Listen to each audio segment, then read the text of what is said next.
Aí, pessoal, mais uma aula aí do canal Automação Fácil. Hoje, SCL parte 2, tá? Não perde, fica até o fim, porque só tem aqui, não tem outro lugar, certo? SCL não tem. Na última aula, a gente falou do FB1, aonde eu faço um cálculo para calcular resistor em paralelo, que é um exemplo, só como a gente usa a fórmula. E aqui a gente só declarou duas variáveis, né? De entrada é uma variável de saída, e nossa lógica foi só uma fórmula. Isso aqui está explicado no primeiro vídeo do SL, que é o SL1, que está na playlist. Se você perdeu, volta, assiste para poder assistir essa parte 2, para você entender como é que compila, como é que faz as coisas, certo? Que hoje a gente já vai mostrar a fórmulas matemáticas mais complexas, alinhado à tomada de decisões, né? De if, while, for next e tudo mais, beleza? Então hoje a gente vai ver o FB2.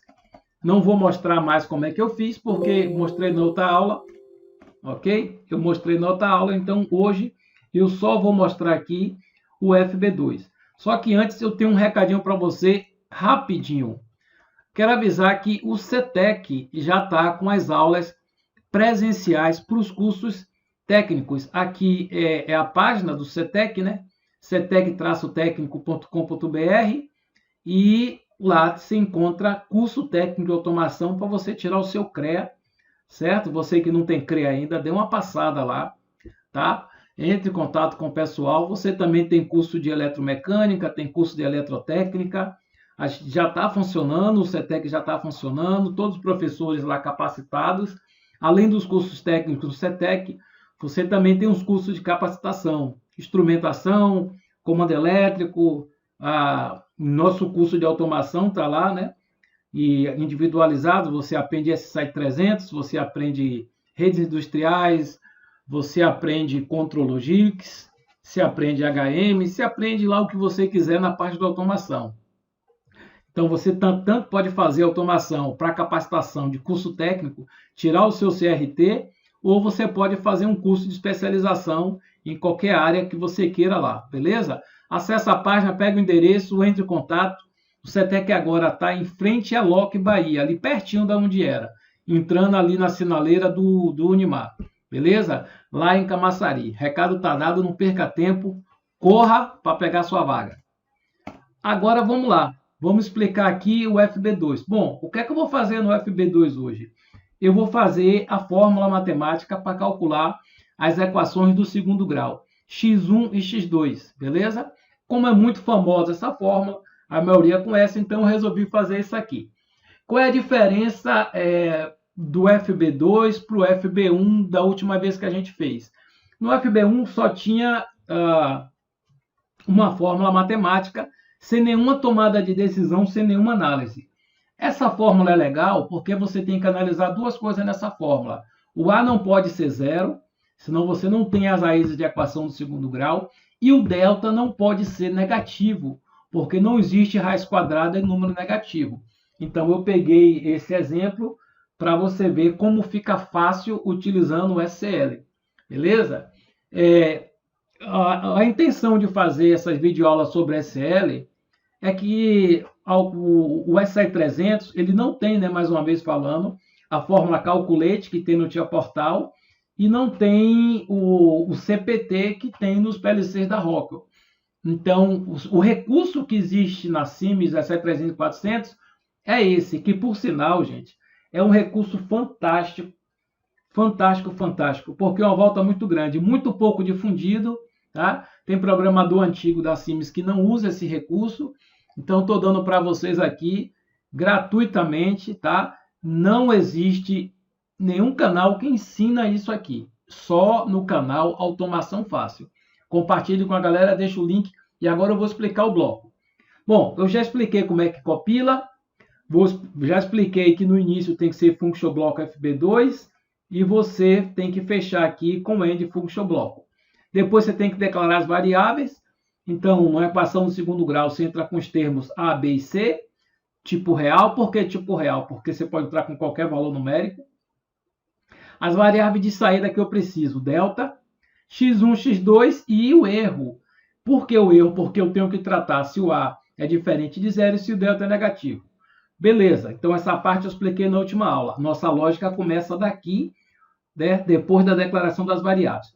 Primeira coisa que eu faço é zerar a variável erro. Por que eu zero a variável erro? Para ela não ficar travada no erro, certo? Então, essa variável, cada vez que ela entra aqui, ela é zerada. Primeira coisa que eu analiso, se o A é diferente de zero. Então, aqui me torna um valor verdadeiro. Se esse valor for verdadeiro, eu sigo aqui, ó, certo? Eu sigo até essa linha aqui, fazendo uma equação. Se o A não for diferente de zero, ou seja, se o A for igual a zero, eu caio nesse else aqui, ó, que é o senão. Então, se for verdadeiro, eu sigo com a minha equação, e se ele for falso, então ele automaticamente cai para aqui e eu dou um erro 1. O erro 1 é o quê? É se o A for igual a zero, beleza? Bom, o A é diferente de zero, então o que é que eu faço? Aí eu já caio para cálculo de delta. Entro com aquela fórmula bem legal, B ao quadrado menos 4 vezes A vezes C. Imagina fazer isso aqui usando os acumuladores.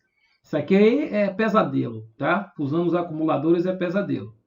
E aí eu faço delta. E agora eu tenho uma segunda tomada de decisão, um if dentro de outro if. Repare que esse if está nessa margem. Aqui dentro é tudo o que vai acontecer se o A for diferente de zero. Está aqui nessa linha. E aí eu venho com outro if. Delta é maior ou igual a zero. Por quê? Porque não tem raiz quadrada negativo. Aqui segue a mesma lógica. Se for, eu calculo x1 e x2. Se não, erro 2. Erro 2 é delta negativo. Tá certo? Então, repare que eu posso ter um if dentro de outro if.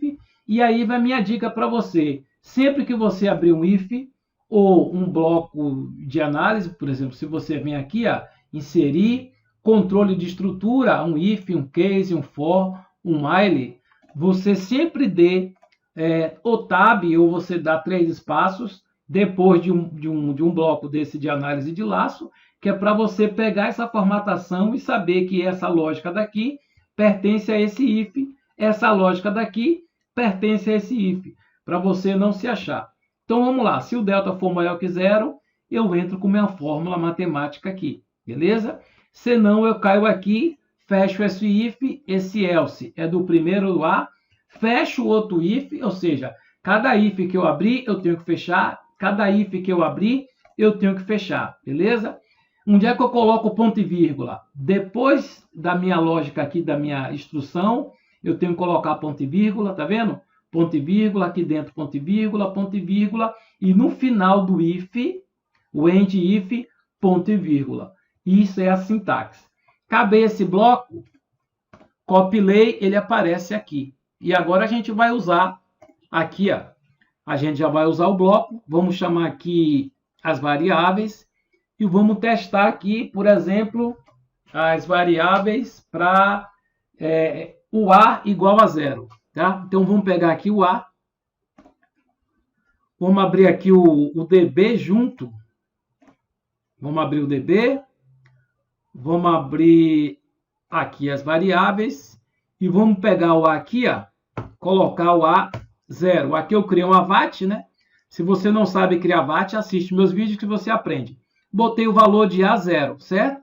Eu tenho que ter um erro aqui, ó. O erro não vai ser mais zero. Então, ó, escrevi, ó lá, o A igual a zero, ó, me dá um erro 1. Vamos olhar o bloco rapidinho aqui, FB2.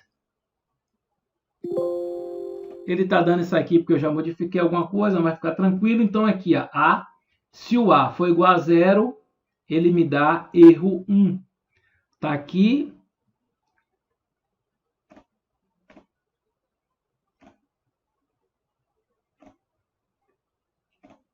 Tá, vamos fechar aqui para a gente não se perder aqui, que é muita janela aberta. Tabela de símbolo, vamos fechar também. Então, vamos abrir o DB. Vamos abrir o DB e vamos abrir a VAT. O DB e a VAT. Pronto, está aqui. Então, se o A for 0, eu tenho erro 1. Minha lógica está certinha, tá? Agora vamos calcular para o delta negativo. Então, se A for menos 1, se B for 1 e C menos 1. Isso aqui deve me dar delta negativo. Vou mandar escrever. Ó, aqui é o valor de delta, ok? Menos 3. Então, delta é negativo, ele entra. Se delta for negativo, repara, erro, eu tenho um retorno do bloco de erro 2. O bloco, ele está aqui, ó, certo? Eu não botei aqui erro x1 para não gastar memória, né? Mas como ele tem um dB, a gente consegue ver no dB. Mas o bloco está me retornando aqui um erro 2. Tá? Então, se a gente abrir o dB e abrir aqui, ó, você vai ver que está um erro 2, certo? Está me retornando um erro 2. Agora eu vou botar para ele fazer tanto A positivo, então eu vou botar A igual a 1, vou botar aqui B2 e vou botar C menos 3, certo? Com isso aqui, nem o A vai ser 0 e nem delta vai ser negativo. Então, ele agora vai me calcular todas as raízes certinho. Então, tá aí, ó, o valor de delta deu 16, certo? Você pode ver aqui no dB, A igual a 1, B igual a 2, C menos 3. O valor de delta me retorna menos 16. X1 é igual a 1, x2 é igual a menos 3 e o valor de erro é 0. Ou seja, o erro 0 me diz que tanto A é positivo, né? É diferente de 0, como o delta é positivo. Se vocês quiserem tirar a prova, é só calcular a fórmula aqui, ó, que você vai ver. E por que eu criei real? Porque se o delta não der exato, como 16, as raízes vão dar quebrada. Por exemplo, deixa eu botar aqui um 4 para ver quanto é que dá. Pronto. Aí, ó, delta deu 28, certo? Que não tem raiz quadrada exata. E aí você pode ver que x1 é igual a 0,645 e x2 deu menos 4,645. Beleza? Então tá aqui, gente, tá aqui o bloco. Deixa a gente abrir o FB2, que já está ficando longo o vídeo, certo? Espero que eu tenha explicado como é que funciona o if, o else e o end if, tá certo? Se você não sabe compilar, se você não sabe como é que você cria isso aqui do zero, assiste o primeiro vídeo, tranquilo? Que você vai pegar. Valeu, se inscreve no canal, deixa o like, compartilhe com a galera e você já está ligado. Conteúdo de qualidade, avançado e inédito é aqui. Canal Automação Fácil. Valeu, até o próximo vídeo.